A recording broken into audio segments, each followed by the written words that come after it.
Well, it's Tuesday, and that means it's time now for our weekly Hot Jobs Report. It's brought to you by Workforce Solutions of the Coastal Bend.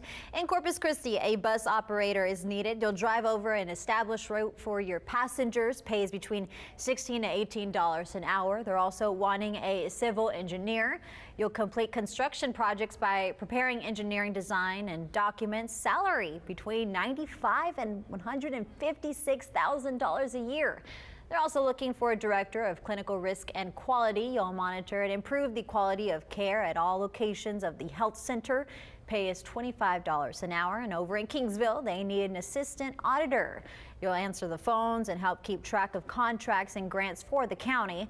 Pay is $12 an hour. And lastly, over in Refugio, they need a water and sewer system superintendent. You'll collect and test water and sewage samples and also record data, attendance, or meter and gauge readings. Pay is between $26 and $38 an hour. To learn more about these jobs and others, contact Workforce Solutions of the Coastal Bend at 888-860-JOBS or visit workintexas.com.